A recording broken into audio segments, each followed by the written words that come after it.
Olá pessoal, hoje vamos trabalhar com o conteúdo da primeira semana da disciplina Tópicos em Literatura 1, Introdução às Formas Poéticas. Mais especificamente, vamos falar um pouco da repetição e do refrão.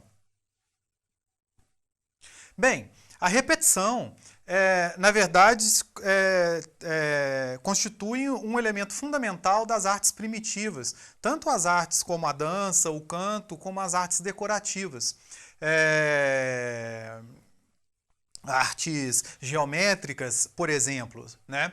Já que a repetição permite estabelecer uma regularidade. Regularidade que vários teóricos vão confirmar como um elemento bastante atrativo, né, para a sensibilidade, para a percepção humana.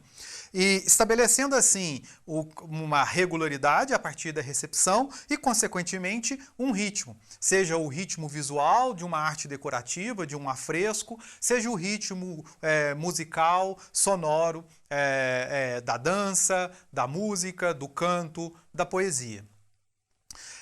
A repetição, a partir então desta origem primitiva, né, nos nossos ancestrais, de uma época em que a gente ainda não tem a arte, não tem a poesia, não tem a literatura desvinculada da dimensão dos rituais, das cerimônias, né? Essa repetição já desde então, ela vai apresentar diferentes funções, tá?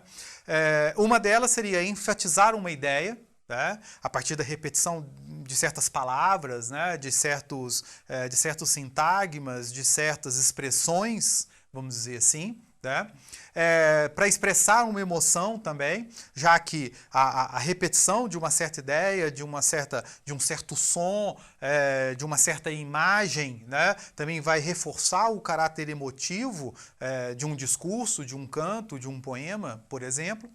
Ou então para intensificar e mimetizar o poder de encantamento, isso principalmente nas fórmulas mágicas e nas orações, né? Nós podemos retomar, por exemplo, a nossa experiência atual, né? Todo mundo conhece uma oração, cerimônias religiosas de diferentes igrejas, onde frequentemente se repete certos trechos, certas passagens, certas expressões, e que tem exatamente um sentido intensificador, quando não mimetizador, né? De uma certa ideia, né, atribuída àquela palavra.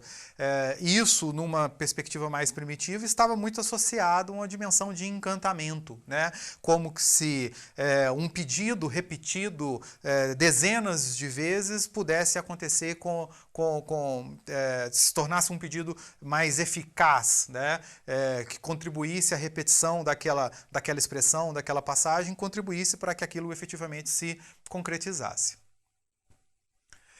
Essa dimensão que nós podemos ligar às estruturas do canto primitivo, né, foram transpostas para a poesia oral e a poesia escrita. A poesia que nós podemos associar às civilizações mais atuais, né, relativamente mais desenvolvidas e que desembocam na poesia que nós conhecemos hoje tal e qual, tá?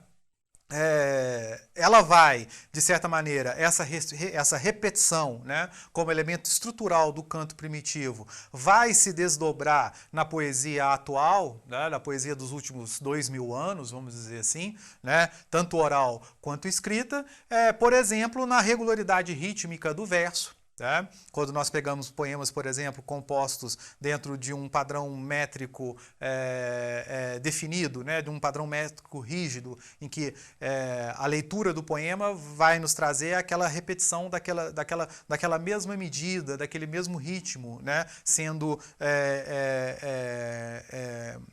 hora e hora desdobrado num verso novo. Tá? Na organização das estrofes também, que não deixa de ter uma estrutura repetitiva, né? Principalmente nos poemas de estrutura regular, né? Onde nós temos estrofes do mesmo tamanho, com o mesmo número de verso, cada verso com o mesmo número de sílaba poética. Então, esses blocos, né, rítmicos organizados trabalham também com essa noção de repetição, né? De que uma estrofe, a cada estrofe se retorna àquela mesma célula rítmica a partir da sílaba do verso da estrofe. E também nas rimas, nas assonâncias, nas aliterações, né? Onde nós podemos identificar a repetição de sons semelhantes. Tá? O som do final do final da palavra, nas rimas, a semelhança sonora de vogais e de consoantes nas assonâncias e nas aliterações. Todos esses procedimentos podem ser reconhecidos como procedimentos expressivos, né? Construídos a partir da noção de repetição. Vamos ver, por exemplo, aqui, num trecho de uma cantiga de Martin Kodács, né? Onde nós temos vários elementos expressivos do poema construídos a partir da noção de repetição. Vocês vão poder identificar, né, esses elementos e a associação entre eles a partir das diferentes cores que eu adotei para registrar o poema. Eu vou ler o poema e depois apontar cada um desses itens. Ondas do mar de Vigo, se vistes meu amigo, e ai Deus se verrá cedo. Ondas do mar levado, se vistes meu amado, e ai Deus se verrá cedo. Se vistes meu amigo, o porquê eu suspiro, e ai Deus se verrá cedo. Se vistes meu amado, porque hei gran cuidado, e ai Deus se verrá cedo. Ora, temos aqui vários jogos de repetição que visam reforçar a expressividade do poema. Né? Podemos identificar aqui nas rimas de Vigo, amigo, levado, amado, amigo, suspiro, amado, cuidado. Né? Podemos identificar também em versos inteiros, né? Como se vistes meu amigo, se vistes meu amigo, se vistes meu amado, se vistes meu amado. E também no que nós podemos, já adiantando o tópico seguinte, né, chamar de uma espécie de refrão. E ai Deus se verrá cedo, que aparece sempre no último verso de todas as estrofes, ou no terceiro verso de cada uma das estrofes. Então temos aqui um bom exemplo, né, de como o recurso da repetição faz parte, constitui um elemento básico, né, fundamental da estrutura poética tradicional. Para não ficarmos num poema muito antigo, né, vamos trazer aqui um exemplo retirado, por exemplo, de um poema modernista do Carlos Drummond de Andrade, o conhecido poema No Meio do Caminho. Também construído todo em cima da estrutura da repetição. Tá? Como a gente pode identificar aqui também a partir do elemento das cores diferentes que eu registrei. Aqui, no caso, uma repetição muito interessante por conta de uma estrutura que nós podemos chamar de quiasmática, em que a repetição se dá como que num espelhamento, numa ordem inversa. Tá?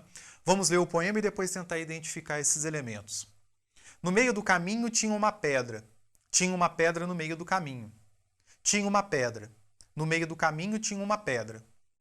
Nunca me esquecerei desse acontecimento na vida de minhas retinas tão fatigadas. Nunca me esquecerei que no meio do caminho tinha uma pedra. Tinha uma pedra no meio do caminho. No meio do caminho tinha uma pedra. Ora, um poema então todo construído, né, a partir da ideia de repetição, de no meio do caminho tinha uma pedra no meio do caminho, a repetição quiasmática, né, invertida, como eu disse. E também uma que vai aparecer aqui em Nunca me esquecerei, nunca me esquecerei. Então, todos esses dois exemplos mostram, né, para a gente como que o recurso da repetição, né, desde as manifestações artísticas mais primitivas, ainda ligadas ao canto cerimonial, né, ainda ligadas à arte primitiva, decorativa de povos antigos, cantos litúrgicos, que estão na origem da poesia, né, tudo isso antes da poesia se individualizar, podemos dizer assim, né? Uma poesia primitiva ainda de dimensão coletiva que vai depois, posteriormente, ao longo dos séculos, se individualizando, se tornando a composição particular, né? de um sujeito que nós conhecemos, chamamos de poeta, né? Então essa estrutura que está muito presente nesses cantos litúrgicos, religiosos, cerimoniais, que estão na base do que nós podemos chamar de poesia poesia moderna, essa estrutura vai permanecer nessa poesia. Não mais com o sentido cerimonial, né, religioso, mágico, encantatório, né, mas como recurso expressivo, como nós vimos aqui na cantiga anterior, como nós vimos aqui no poema modernista do Drummond. Ok? Um outro aspecto com o qual nós vamos trabalhar nessa semana é o refrão.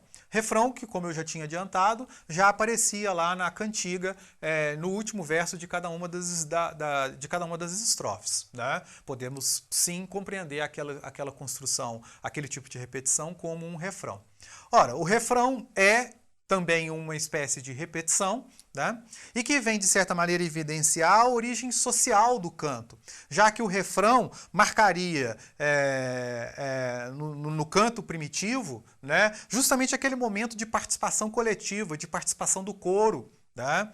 Nós ainda temos exemplos disso, tanto na música, como também nos textos litúrgicos, né? Onde na missa, por exemplo, você tem sempre, nós temos uma frase, né? Um determinado trecho que é insistentemente repetido, né? numa cerimônia por todos os membros ali daquela congregação que estão naquele recinto participando daquela cerimônia. O refrão também tem uma participação importante como um elemento que vai contribuir para a memorização do canto, né? Já que ele vai ser frequentemente repetido, além de marcar uma certa regularidade rítmica e melódica. O refrão sempre vai aparecer no poema, né? Ou no poema, no canto, no texto litúrgico, dentro de espaços regulares, né? De certa maneira, então, permitindo uma organização, uma ordenação daquele canto, uma ordenação daquele texto. Na poesia lírica mais moderna, podemos dizer assim, ela vai também aparecer, não necessariamente nesse sentido de uma participação coletiva, né? A tendência da poesia é se individualizar ao longo dos séculos, né? Mas como um elemento expressivo de ênfase, né? De ênfase expressiva, podemos dizer assim. Né? Já que a gente vai encontrar em manifestações poéticas mais atuais, né? Estruturas semelhantes ao refrão encontrado em cânticos, em textos primitivos, como vocês vão poder encontrar muitos exemplos no material bibliográfico que foi sugerido para leitura. Bem, para ilustrar esse aspecto, eu trago aqui mais alguns versos retirados também de uma cantiga, da cantiga de Dom Diniz, né, onde nós podemos identificar claramente a estrutura equivalente à estrutura do refrão, tá, destacada aqui com a cor amarela. Tá. Vou ler o trecho para vocês, né, para que a gente possa observar esses aspectos que eu mencionei. Em gran coita, Senhor, que pior que morte é, vivo per boa fé e pelo vosso amor. Esta coita sofreu por vós, Senhor, que eu. Vi pelo meu gran mal, e melhor me será, de morrer por vós já, e pois-me Deus não val. Esta coita sofreu por vós, Senhor, que eu. Pelo meu gran mal vi, e mais me val morrer, com tal coita sofrer, pois por meu mal a si. Esta coita sofreu por vós, Senhor, que eu. Vi por gran mal de mim, pois tan coita andeu. Bem, temos aqui então, né, essa estrutura análoga ao refrão, né, que finaliza todas as estrofes. Né? Esta coita sofreu por vós, Senhor, que eu. Também, para não ficarmos só num exemplo muito antigo, né, trago aqui um poema, né, Monjolo, do poeta Raul Bopp, né, também inserido no contexto do modernismo brasileiro, mostrando que este recurso, né, de repetição, que a gente está chamando aqui de refrão, né, não se restringe ao que nós estamos chamando de um canto cerimonial, litúrgico, primitivo, mas constitui sim um recurso expressivo utilizado pela poesia de qualquer tempo. Ok? Então, o poema Monjolo, né? E o que eu estou entendendo aqui como uma estrutura análoga ao refrão, é aquilo que está destacado em amarelo como bate-pilão, né? E que vai se repetindo. Vejam como que esse elemento, neste poema particularmente, tem uma função rítmica muito importante, né? Como ele reforça essa regularidade rítmica, marcando, né, intensamente o desenvolvimento do poema. Fazenda velha, noite e dia, bate-pilão. Negro passa a vida ouvindo, bate-pilão. Relógio triste o da fazenda, bate-pilão. Negro deita, negro acorda, bate-pilão. Quebra-se a tarde, Ave Maria, bate-pilão. Chega a noite, toda a noite, bate-pilão. Quando há velório de negro, bate-pilão. Negro levado para a cova, bate-pilão.